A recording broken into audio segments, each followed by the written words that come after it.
Sir, आज की coachings में जो मार्केटिंग रेस चल रही है, उसकी वजह से पेरेंट्स और स्टूडेंट्स भी अक्सर बहुत ज़्यादा कंफ्यूज्ड होते हैं कि उनके लिए सही ऑप्शन या सही कोचिंग क्या है। तो इसमें आपका क्या एडवाइस है पेरेंट्स और स्टूडेंट्स को? हाँ, that's very good question actually.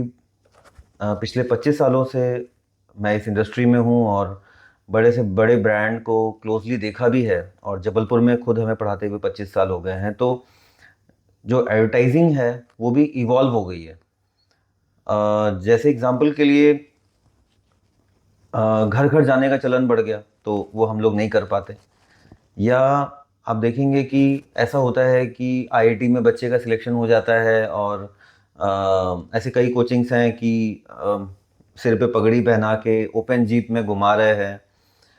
तो वो थोड़ा सा गुरु शिष्य परंपरा और उस हिसाब से भी हम लोग जिस तरीके से पढ़ाए हुए हैं हमेशा से वो अ, हम नहीं कर पाएंगे। मैं नहीं कहूँगा कि वो सही है या गलत, बट शायद हम नहीं कर पाएंगे।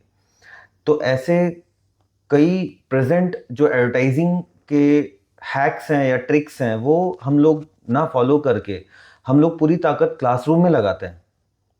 और क्लासरूम में लगाने की वजह से फ़र्क ये पड़ता है कि हमारा जो परसेंटेज सिलेक्शन होता है वो रिलेटिवली बहुत अच्छा होता है। तो जो क्वेश्चन था प्राइमरली कि एडवर्टाइजिंग का इम्पैक्ट क्या होता है, तो yes, parents and students are very much influenced by the advertising results देख के, फिगर्स को देख के, जिसमें से कि बहुत सारे जो रिजल्ट्स और फिगर्स होते हैं जो विज्ञापनों में अक्सर देखने को मिलते हैं वो पूरी तरीके से सही नहीं होते हैं। तो मुझे लगता है सबसे अच्छा जो पैमाना है वो ये है फैकल्टी, कि जब भी कोई माता पिता या बच्चा किसी कोचिंग में जाता है तो उसको सिर्फ एक प्रश्न पूछना चाहिए कि मुझे अगले 2 सालों तक कौन पढ़ाएंगे, उनका क्या एक्सपीरियंस है, and how many IITians they have actually produce, not the coaching. क्योंकि ब्रांड वो कितना भी बड़ा है, बट याद रखिए रिजल्ट प्रोड्यूस कर रहा है वो टीचर जो उस बच्चे को 2 साल तक पढ़ाने वाला है।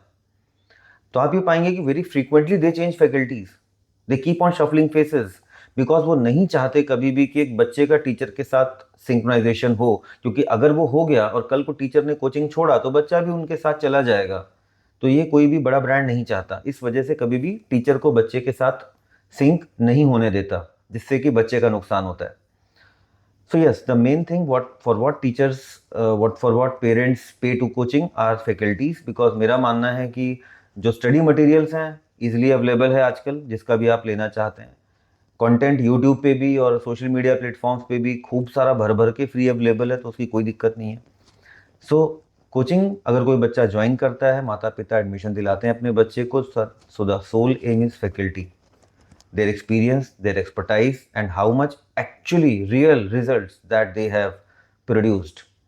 एंड खुशकिस्मती से मैं तो ये मानता हूँ शायद by the grace of God, क्योंकि टीम को इतने सालों तक इंटैक्ट रख पाना कोई ह्यूमन के बस में नहीं है।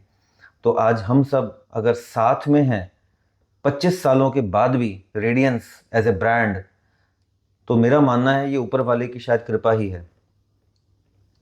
कोविड के टाइम पे भी जब भारत में बहुत ही कम कोचिंग्स थी जो शुरू थी और बंद नहीं हुई थी, उस दौरान भी रेडियंस वाज द ब्रांड जो जबलपुर में अपनी क्लासेस को बंद नहीं किया था, और विद इन 15 डेज हम ऑनलाइन कोविड के टाइम भी आ गए थे। सो यस, एडवर्टाइजिंग में हम उतना ज़्यादा स्पेंड नहीं कर सकते हैं जितना कि शायद बड़े ब्रांड्स, क्योंकि उनके पास बहुत इन्वेस्टर्स होते हैं, they lot of fund to invest on the advertisements, हम उतना ऐड नहीं कर सकते। बट हम शायद उनसे 10 गुनी ताकत क्लासरूम में लगाना पसंद करते हैं।